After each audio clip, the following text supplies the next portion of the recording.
तो आज का जो हमारा टॉपिक है वो है फिजिकल क्वांटिटीज़। फिजिकल क्वांटिटीज़ क्या है? हर वो क्वांटिटी जिसको हम लोग मेजर कर सकते हैं, ओके, जो कि मेजरेबल है, उसको हम बोलते हैं फिजिकल क्वांटिटीज़। आपकी बुक में भी जो इसकी डेफिनेशन गिवन है उसमें लिखा हुआ है कि all measurable quantities are called physical quantities. इसमें लेंथ भी होता है, मैस भी होता है, टाइम भी होता है, ओके, फोर्स भी हो सकता है, वर्क भी और पावर। कोई भी क्वांटिटी जिसको हम लोग मेजर कर सकते हैं, लाइक टाइम। अगर आप लोगों से कोई पूछे तो आप बता सकते हैं कि टाइम इतना हुआ, तो आपने मेजर करके बताया ना। ये इस तरह मैथ्स किसी चीज़ का मेजर करना हो तो आप लोग उसको भी मेजर कर सकते हैं। सेम अगर डिस्टेंस मेजर करना हो या लेंथ मेजर करनी हो तो वो भी आप लोग बता सकते हैं। तो हर वो क्वांटिटी जिसको आप लोग मेजर कर सकते हैं इसको हम क्या बोलते हैं? Physical quantity. दो करेक्टरिस्टिक्स होती हैं फिजिकल क्वांटिटी में। फर्स्ट वन इज़ उसकी न्यूमेरिकल वैल्यू और सेकंड वन इज़ उसका यूनिट। ठीक है, ये दो चीज़ें होंगी। लेट्स सपोज कि हम एक एग्जांपल ले लेते हैं। आप जाते हैं बाज़ार में और वहाँ से आप लेते हैं 5 किलोग्राम शुगर, ओके। अब 5 जो है इसमें वो हमारे पास न्यूमेरिकल वैल्यू है और किलोग्राम उसका क्या है? यूनिट है। यानी कि ये दो चीज़ें अगर होंगी तो इससे हमें प्रॉपर पता चलता है कि ये कौन सी फिजिकल क्वांटिटी है। लाइक अगर 5 है तो हमें पता चलता है कि यस ये इतनी रिक्वायरमेंट है, इतनी इसकी वैल्यू है हमारे पास। और किलोग्राम से पता चलता है कि ये मैस है, टाइम है या लेंथ है, क्या है। तो इस फिलहाल हम इस चीज़ को मेजर कर रहे हैं, मैस को मेजर कर रहे हैं यहाँ। तो ये दो चीज़ें जो होती हैं ये हमें कंफर्म करती हैं कि एक्चुअली हमारी फिजिकल क्वांटिटी है कौन सी, ओके। उसके बाद इसकी दो टाइप्स होती हैं, एक बेस क्वांटिटी होती है और दूसरी ड्राइव क्वांटिटीज़ होती हैं। बेस क्वांटिटीज़ वो होती हैं जिनसे दूसरी क्वांटिटीज़ बनती हैं, और ये टोटल हमारे पास कितनी होती है? 7।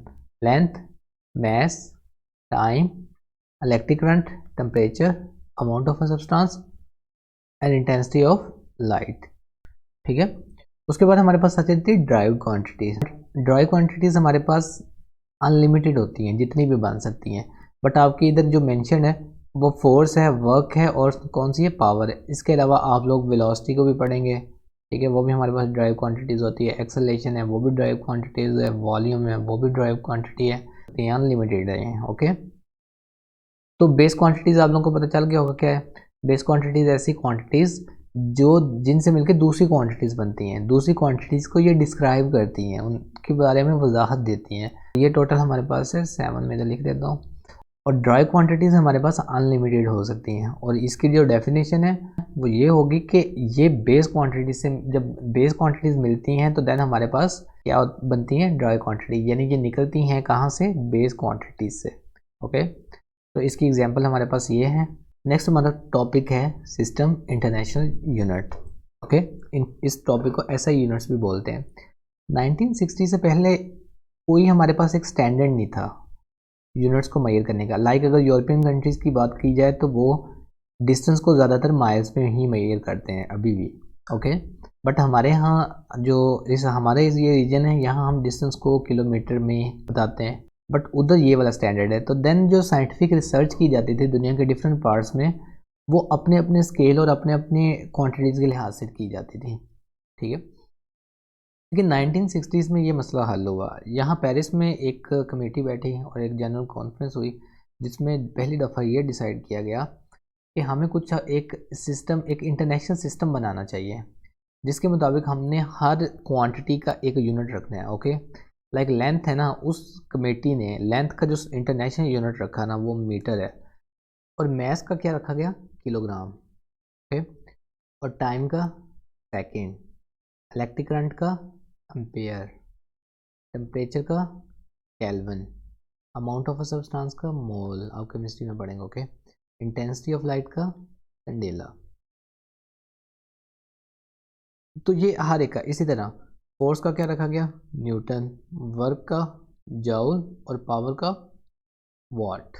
तो ये 1960 में ये सारे यूनिट रखे गए हैं। अब आप इन यूनिट्स को मिक्स भी नहीं कर सकते। अब आपने कहीं भी कोई भी रिसर्च करनी है, आपने किसी भी चीज़ को लाइक आपने कोई चीज़ अपनी रिसर्च में यूज़ की है, उसको ग्राम में रखा, तो आपको उसको किलोग्राम में कन्वर्ट करके ही लाना पड़ेगा, क्योंकि इंटरनेशनल सिस्टम में इसको किलोग्राम बोलते हैं, ओके। इसी तरह आपको लेंथ को जो है वो मीटर में लेकर आना पड़ेगा। लाइक अगर आप कोई किलोमीटर में वैल्यूज़ को बता रहे हैं तो आपको उसमें मीटर में भी एक्सप्लेन करना पड़ेगा। और सेम टाइम के बारे में है तो आवर्स भी होते हैं, मिनट्स भी होते हैं, बट आपने उसको सेकंड में मेजर करना होगा। तो आप अपने न्यूमेरिकल्स में भी यही काम करेंगे कि जो टाइम है उसको कन्वर्ट करेंगे सेकंड में, मैं से उसको किलोग्राम में कन्वर्ट करे होंगे अगर किसी और चीज़ में है। इस तरह लेंथ है उसको मीटर में कन्वर्ट कर रहे होंगे। ओके, उसके बाद एक और चीज़ इसमें मोस्ट इम्पॉर्टेंट, यानी कि आप इन टर्म्स को आपस में मिक्स अप नहीं कर सकते। अगर आपसे कोई लेंथ का यूनिट पूछे तो आप किलोग्राम नहीं बोलेंगे या सेकंड नहीं बोलेंगे। ओके, इसी तरह अगर आपसे कोई टाइम का पूछे तो आपने सेकंड ही बताना है, आपने मीटर या किलोग्राम में नहीं आना। ओके, लाइक ये फ़नी लगेगा अगर आप लोग इन चीज़ों को आपस में मिक्स करेंगे। ठीक है, अगर आप शॉपकीपर के पास जाते हैं और उसको ये कहते हैं कि मुझे 5 सेकंड चीनी दे दें या 5 मीटर चीनी दे दें, तो ये दोनों टर्म्स बहुत फ़नी लगेंगी। आपको मैथ्स को किलोग्राम में ही डिस्क्राइब करना पड़ेगा, यानी आप उसको यही जाके कहेंगे कि भाई मुझे 5 किलोग्राम चीनी दे दें। ओके, इसी तरह अगर घर में आपसे कोई टाइम पूछता है तो आप 7 किलोग्राम या 7 मीटर नहीं बोलेंगे, आप 7 ओ क्लॉक या 7 उसको टाइम के ही यूनिट में लेकर आना पड़ेगा। ओके, क्योंकि सेकेंड उसको रिप्रेजेंट कर रहे होते हैं और प्योर सेकेंड नहीं बताना, बट उसका सिस्टम इंटरनेशनल ने सेकेंड ही रखा हुआ है। ठीक, इसी तरह टेम्परेचर है, इसको भी आप मिक्सअप नहीं करेंगे। टेम्परेचर को डिग्री सेंटीग्रेड में ही मेजर किया जाता है तो आमतौर पे, बट केल्विन उसका यूनिट है। आप लोग इसमें भी अपने लास्ट चैप्टर्स में देखेंगे कि हम इसको कैसे एक यूनिट से दूसरे यूनिट में कन्वर्ट करते हैं। उसके बाद हमारा लास्ट टॉपिक आज का आ जाता है, वो है प्रीफिक्सेस। प्रीफिक्सेस क्या होते हैं? लेटर्स और वर्ड्स होते हैं जो कि एसआई यूनिट से पहले ऐड किए जाते हैं, एडेड बिफोर एसआई यूनिट।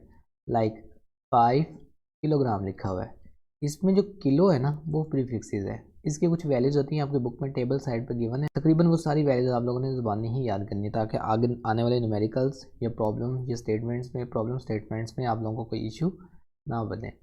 उसके अलावा और भी तरीके, लेट्स सपोज के प्रीफिक्सेस होते क्या है कि लाइक अगर आपके पास कोई बड़ी क्वांटिटीज़ है उसको हम लोग छोटी क्वांटिटीज़ में रिप्रेजेंट कर सकते हैं। लाइक इधर हमारे पास लिखी हो एक टर्म, तो ये मेरे पास 70 लाख लिखा हुआ है। ओके, और 70 लाख वॉट लिखा हुआ है।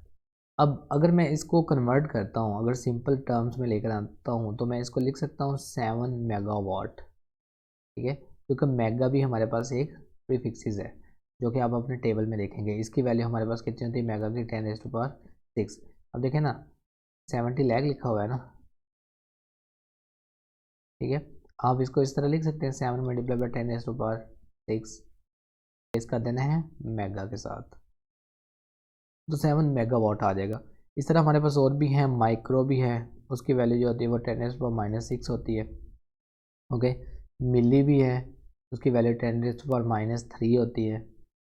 उसके अलावा हमारे पास सेंटी भी है, उसकी वैल्यू हमारे पास क्या होती है? 10⁻²।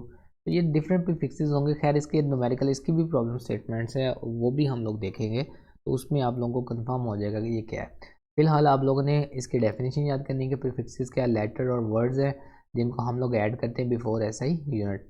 और इसकी एग्जाम्पल में क्या आ जाता है? किलो, माइक्रो, नैनो जिसकी वैल्यू 10⁻⁹ होती है।